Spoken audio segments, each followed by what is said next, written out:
Hey guys, welcome to the Reparenting Daily podcast, your daily guide for inner child healing. This podcast helps you establish a consistent reparenting routine and is divided into 3 sections.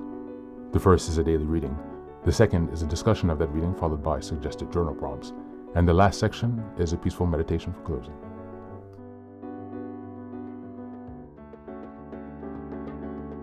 Good morning, good afternoon, and good evening from whenever and wherever you're joining us.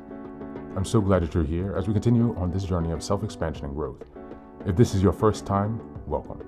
Now, before we dive in, I have a few quick reminders. Please like, share, and subscribe to this podcast on Apple Podcasts, Spotify, and YouTube. Your support here helps us spread the word, allowing us to continue to grow this community. Next, I'd like to introduce our Patreon group, where we have 3 weekly meetings. On Sundays, we have a meditation meeting. On Tuesdays, we have book club meeting. And on Thursdays, we have open topic discussions. These meetings take place at 6 p.m. CEST, so Amsterdam, Paris time. For my next announcement, I'd also like to introduce the Reparenting Daily journal, which you can find on Amazon. This journal follows along with the podcast, so each weekly and monthly themes are reflected in the journal. It provides space for you to keep your notes with plenty of extra resources on each topic to be discussed. It's an excellent tool, and if you purchase it, you can join our weekly meetings for free. Just send me an email and we'll get you linked in. For the last announcement, I'd like to introduce one of my most meaningful creative projects, a 3-volume series entitled Fairy Tales for Reparenting. Now, you might be wondering, why fairy tales? Aren't those just for kids? But through my personal healing journey and in studying the work of Carl Jung, Marie-Louise von Franz, and other spiritual and psychological traditions, I've come to see fairy tales as powerful symbolic maps for transformation. They carry deep, timeless wisdom, especially for those of us doing the hard work of reparenting ourselves. The series follows the structure of the hero's journey. Volume 1 explores the wounded child, stories of loss, betrayal, and innocence. Volume 3 is about the trials of endurance, cunning, and self-discovery. And Volume 3 is the return, stories of transformation, power, and wholeness. Each story is followed by journal prompts and space to reflect on how each story connects to your own inner healing journey. These are not just tales, they're tools. They're an invitation to connect with the part of you that still believes in magic and possibility and healing. You'll find both familiar classic and lesser-known stories from cultures around the world, offering you fresh insights and inspiration on your path.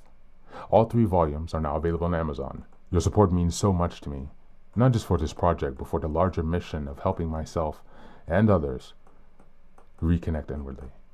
Reparenting is like nurturing a bonsai tree. It's not fast, it's not flashy, but with care, patience, and consistency, it will transform you. Thanks so much for being here and for supporting this work, and also for committing on your personal journey of self-expansion. Now, without further ado, let's dive into today's practice.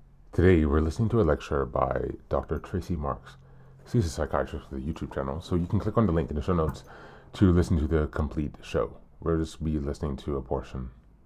Just as a reminder, we're in July, and the theme for this month is establishing boundaries and assertiveness. We're in week 4, which is July 22nd until the 31st. And the theme for this week is maintaining healthy boundaries. Now, in this video, she's going to be talking about the importance of setting boundaries and the signs that you might need to start beginning to set more boundaries in your life with yourself and with others. And she will also give you some tips on how to begin doing that. So today we won't have a reflection. We'll go straight to the meditation, but I encourage you to reflect on this and your current stance towards the boundaries, how confident you feel in your ability to set and maintain them. Without further ado, here's Dr. Tracey Marks. Imagine this. You consistently say yes to requests even when they drain your energy. Yes, yes, yes. You bite your tongue when someone insults you because you don't want to deal with the conflict. Over time, you become a simmering pot of resentment that shows up in snarkiness and low self-worth. These are just some of the outcomes of having weak boundaries. I'm Dr. Tracey Marks, a psychiatrist, and I make mental health education videos. Today, I'm going to give you 5 signs that you need stronger boundaries. Number 1 is overcommitting or people-pleasing. An example of this is consistently agreeing to take on tasks when you feel overloaded. You may fear disappointing the person or fear that saying no will feel mean or withholding. We all have a narrative identity. This is the story about yourself that you have in your head that brings together your past, present, and future and gives you purpose. I will talk more in detail about narrative identity and how to uncover yours in another video that will be linked to this one. Let's say part of your narrative identity is that you're not a selfish person and that selfishness is saying no to something that you're capable of doing. There are no unreasonable requests, and if you have the ability or skill to do something, there's no legitimate reason to say no. Saying no is denying others. You could believe this because this attitude was modeled for you by an authority figure or someone that you looked up to. And this didn't have to be during childhood. You could have been in an adult relationship with a person with a strong personality who convinced you that saying no is selfish. Or you could be very sensitive to other people's feelings and have a low threshold of tolerance for seeing people disappointed. Whatever the source, if this is your mindset, you will be prone to overcommitting to things and doing things that you really don't want to do, but feel obligated to do to spare someone else disappointment. What can you do about this? Keep in mind that strengthening boundaries is an iterative process. You make small changes and continue to revise. The power behind saying no will come from identifying your needs, wants, and values first so that you can remind yourself of why you're saying no. Your need or value is the justification for saying no. Then start by saying no to low-stakes situations. These are things that have the least personal impact. The small no's will help you build the confidence to say no to the bigger things, like things that only you can do, and lots of people would benefit if you would just give your time to this. To make saying no easier, prepare a script or rehearse a response for common situations, and remind yourself that saying no is an act of self-care and not a rejection of others. Number 2 is feeling responsible for others' emotions. An example of this is constantly worrying about making others upset or angry and changing your own behavior to keep people happy, even at the expense of your own well-being. An intervention for this is to develop self-awareness by recognizing when you're absorbing other people's emotions. When there are strong emotions in the air, practice distinguishing between what you actually feel and what the other person is expressing.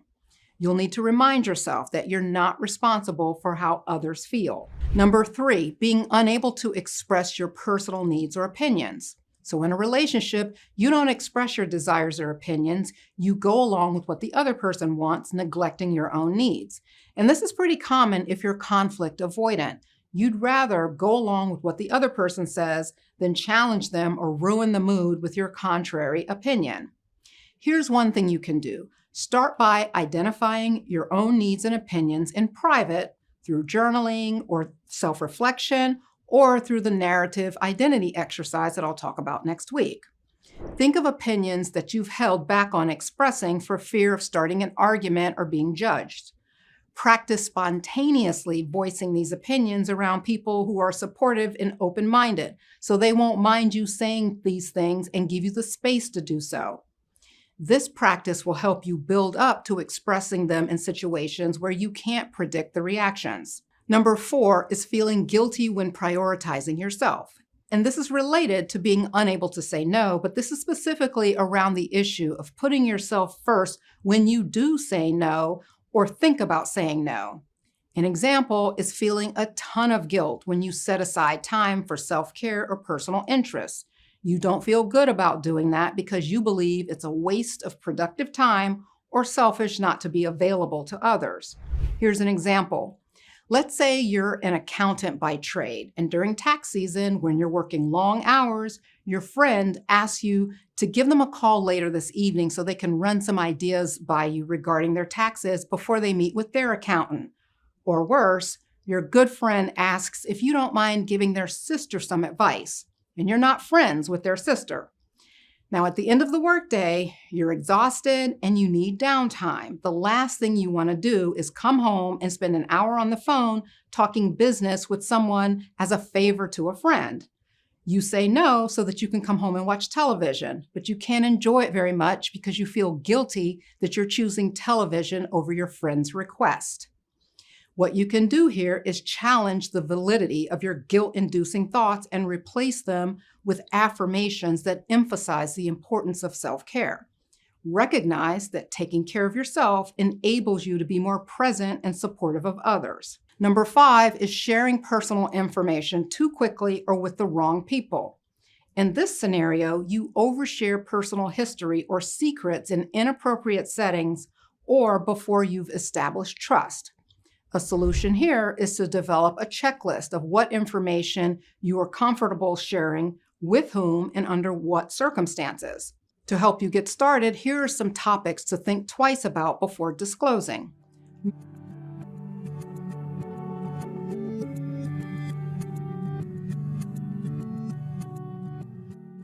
Welcome back. Welcome back. Now, this is the third and final section of the daily podcast. This is your silent meditation. Please go ahead and find a space where you can be comfortable and undisturbed, where you can relax and spend some time with yourself for this 10-minute silent meditation. You can choose to be sitting, standing, lying down, or in whatever position makes you comfortable today. Take a moment to simply be with yourself. Focus on your breath and gently connect with each part of your body. If thoughts arise, don't let them overwhelm you. Just observe them without attachment. Imagine them as leaves drifting down atop a river, passing by without needing your engagement. Stay present, grounded, and open to this moment, no matter what time you are listening and practicing this meditation.